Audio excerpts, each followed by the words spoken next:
So, dalam video kali ini aku akan buat satu segmen yang baru, yang mana segmen cerita seram. Yang mana dalam video kali ini aku akan cerita pengalaman aku yang pernah aku lalui, sama ada bersendirian ataupun bersama kawan-kawan aku. Jadi hari ni aku akan cerita kisah seram aku berdasarkan pengalaman aku sendiri. Jadi jom.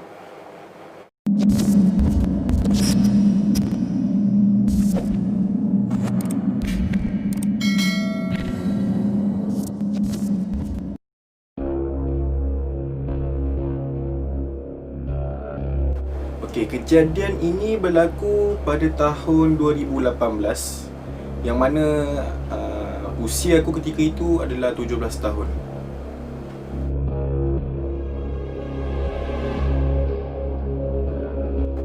Baik, kejadian ini berlaku di asrama SMK Banting, yang mana aku adalah salah seorang penghuni asrama tu lah, daripada aku Form 1 sampailah aku Form 5. So, kepada korang yang nonton video aku ni, korang pernah duduk asrama, korang tahu lah macam mana perasaan duduk asrama tu.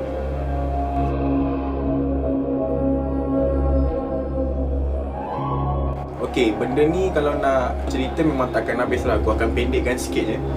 So, kejadian yang pertama masa aku Form 5, aku dengan kawan-kawan exco aku lain, kita orang menguruskan program orientasi.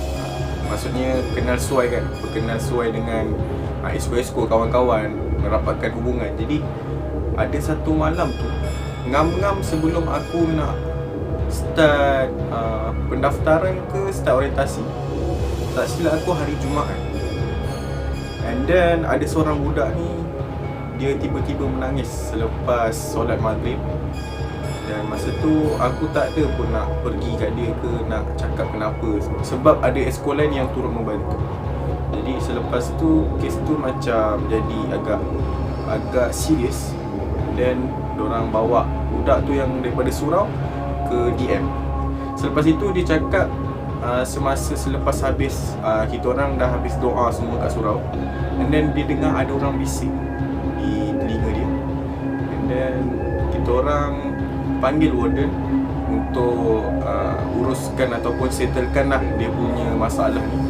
Selepas dah settle tu, dia kata ada lagi benda tu, dan kami bertindak untuk azan di setiap penjuru Dewan Makan. Kami pun tak tahu, dan aku sendiri pun dah lupa dah kenapa kita orang diarahkan untuk azan di setiap penjuru. Maksudnya DM tu persegi. So ada 4 orang lah, penjuru sini, penjuru sini, penjuru sini, dan penjuru sini. So ada 4 orang yang azan, dan aku pun salah seorang yang turut membantu dalam program tu lah. Dan malam tu pendaftaran tu dia jadi delay, jadi lambat. Daripada mungkin time tu pukul 9, dia tarik sehingga lepas makan malam, iaitu supper lah. Pukul 10.30 ke pukul 11 baru pendaftaran. Jadi selepas dah berdaftar tu, semuanya kembali pada normal lah. Situasi tu jadi okey. So, cerita selepas orientasi, ada seorang perempuan ni, dia adalah pelajar Aspuri lah. Nama aku takkan sebut. Dia selalu diganggu selepas ngam-ngam solat maghrib. Selalunya benda tu akan meraung semasa azan maghrib. Jadi selepas habis doa pun, selepas habis bagi salam semua doa kan, dia pun meraung juga. Tapi kita tak tahu itu apa benda semua kan. Kita just tak ambil endah sangat pun. So selepas kejadian tu, aku pergi prep dengan member semua. And then ada 2 exco Aspuri datang dekat prep kita orang dan cakap minta aku yang pergi bantu diorang, maksudnya azan lah. Dan cakap kenapa aku kan, sedangkan kita ada exco Badar, iaitu exco surau, yang mana dia lebih arif pasal agama kan. So dia kata benda tu nakkan aku tak faham lagi, tapi aku pergi je. Tapi dalam keadaan yang agak berdebar. Mustahil lah kalau kau pergi jumpa benda yang tak kenal yang aib, benda tu aib pula, benda gaib yang kita tak nampak, tapi dia nak bercakap gitu, tapi cakap tak ada apa kot. So aku bantulah. Selepas selesai azan tu semua, dah baca ayat kursi sikit, warden datang dan warden settlekan lah sampai selesai. So benda tu selesai macam itu je lah. So selepas kejadian yang perempuan Asturi tu yang lebih kurang dirasuk lah, dia cakap, aku dikacau pula dekat dom aku sendiri lah. Masa tu aku tak sihat, so aku tak pergi sekolah. Jadi aku pada awal pagi tu aku duduk dekat bilik sakit lah, dekat tingkat bawah sekali lah. So kat situ ada bilik khas untuk orang-orang yang sakit atau demam. So aku tidur situ sampai pukul 12 tengah hari. And then aku naik ke atas. Masa tu kawan-kawan tak ada, kira asrama kosong lah. Time tu asrama memang kosong gila. So tinggal aku seorang. So aku buat tak ada apa dah. Aku pergi naik dan aku tidur kat katil aku. Dan 20 minit kemudian pintu hempas sangat-sangat kuat, tanpa sebarang angin ataupun manusia yang ada kat situ. Dan aku rasa, tapi masa tu aku rasa benda tu biasa, sebab memang kawasan tu kadang-kadang ada angin yang sangat kuat sebab kawasan lapang. So aku rasa biasa. And then selepas beberapa detik, mata aku macam dalam keadaan mamai kan, terkelip-kelip. So selepas tu aku nampak satu kelibat, satu badan yang mana sedang memakai baju sukan, baju biji sekolah, tengah menghadap kiblat dan tengah solat. Tetapi wajahnya tiada, maksudnya hitam. Kepala ada, cuma kita tak nampak wajah tu. So lepas tu aku terduduk sekejap dan aku gosok mata aku dan aku nak tengok balik benda tu dah.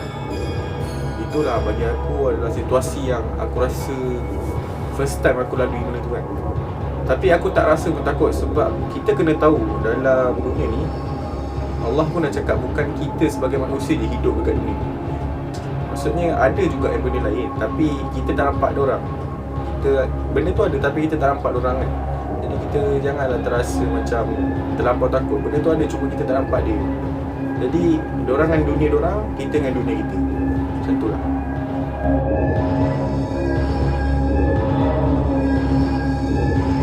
So kesimpulan dia yang aku boleh simpulkan adalah kepada penonton ataupun rakan-rakan aku yang menonton video ni, memang ada satu situasi tu kita mungkin akan ketakutan dan satu situasi tu kita akan rasa biasa je, walaupun benda tu sebenarnya sama je.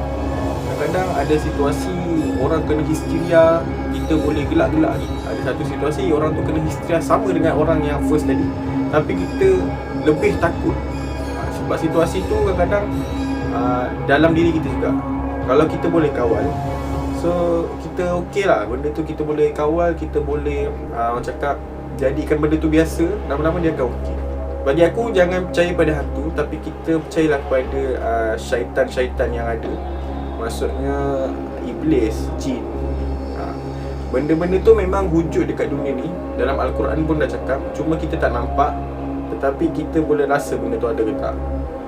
Jadi aku rasa konten aku untuk hari ni sampai di sini saja. Jadi kalau korang rasa aku boleh teruskan aku punya konten kisah ataupun cerita seram ni, korang boleh drop komen korang kat bawah. So kita jumpa next video. Jangan lupa subscribe, like dan share video ni. Kita road to 1K. Jumpa next video. Assalamualaikum.